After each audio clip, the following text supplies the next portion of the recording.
known for his magnetic and intense performances in films like Schindler's List, The English Patient, and of course, as one of the most evil baddies around, Lord Voldemort in the Harry Potter series, Ralph Fiennes is considered one of the best actors of his generation. Ralph made his feature film debut playing the smouldering Heathcliff in Wuthering Heights. But his breakthrough performance came as a menacing and charismatic Nazi in Schindler's List. The role earned him his first Oscar nomination and grabbed Hollywood's attention. He received his second Oscar nomination playing a severely burnt pilot in The English Patient. Having to skillfully use just his eyes and voice to convey the story, Ralph proved he wasn't just a flash in the pan and continued to deliver strong performances in films ranging from Oscar and Lucinda to Red Dragon, Made in Manhattan, and The Constant Gardener. But his most famous role has got to be the evil Lord Voldemort in the Harry Potter series. At first, he wasn't very interested in the role, but was convinced when director Mike Newell showed him pictures of what he envisaged the Dark Lord would look like. One of the things that made me want to do the role was Mike Newell showing me these drawings, artwork about the suggested looks of Voldemort, because I wasn't sure that I wanted to play the part for various reasons. But when I saw this incredible image, they'd taken photographs of me and sort of morphed them into this frightening reptilian-looking creature. I got a real buzz off it, and then that's pretty much when I thought, oh, this would be cool to do. When Ralph saw that children watching Harry Potter and the Goblet of Fire were truly frightened by Voldemort, he knew he'd nailed the villainous character.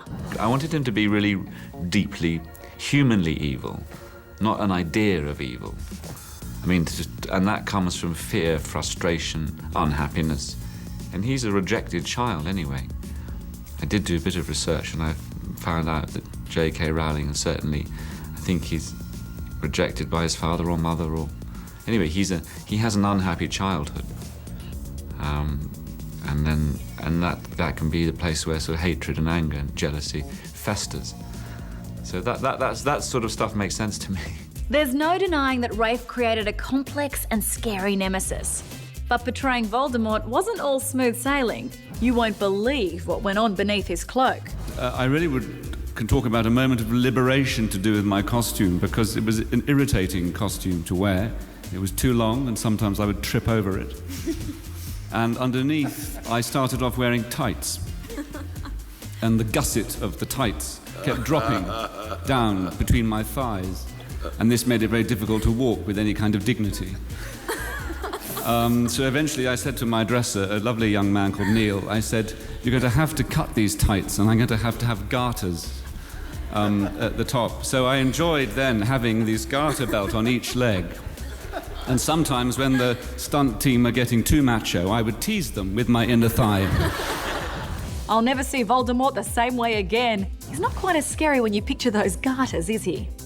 Wardrobe malfunctions aside, a classically trained actor, Ralph's widely respected for taking his craft very seriously and is respectful of the role directors David Yates and Mike Newell played in creating the character of Voldemort.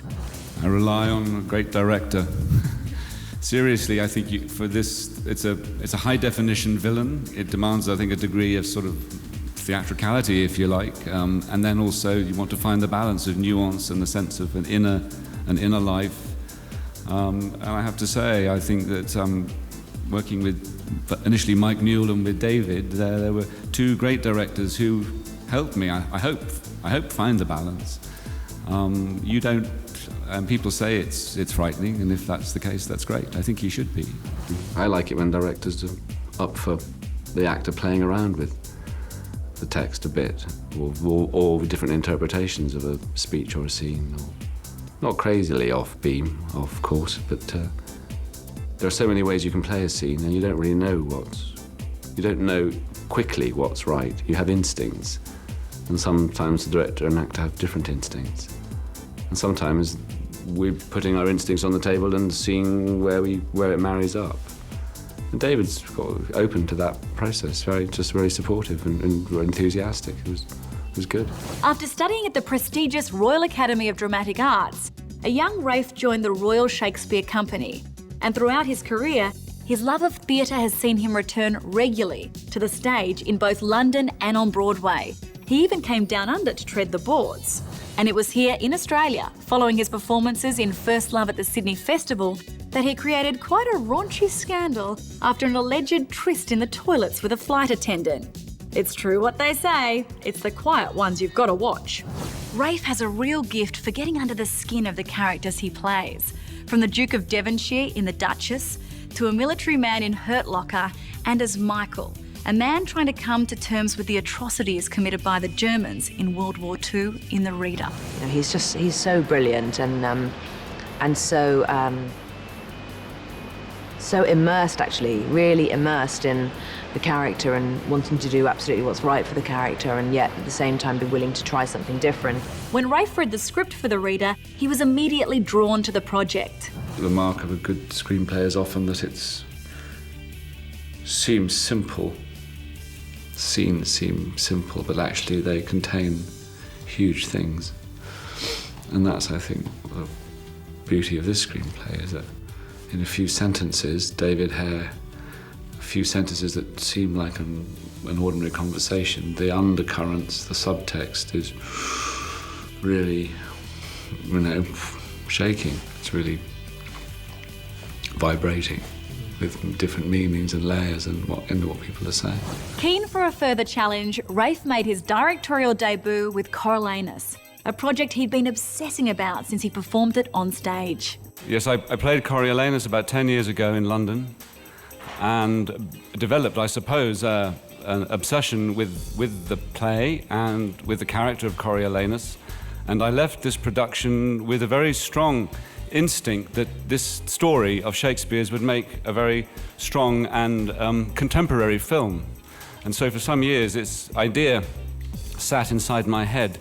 And eventually I amassed some images, contemporary images, which followed the story of the play. And I was very lucky to meet John Logan, who responded to this idea. And we, thanks to him, in fact, there's an extraordinary screenplay which really reflected, beyond my dreams, the sort of urgent and contemporary story that I had hoped to make. I think that it needs a really master artist, as Ralph certainly is, to communicate both the story, as well as he does in Coriolanus, and the meaning of the story.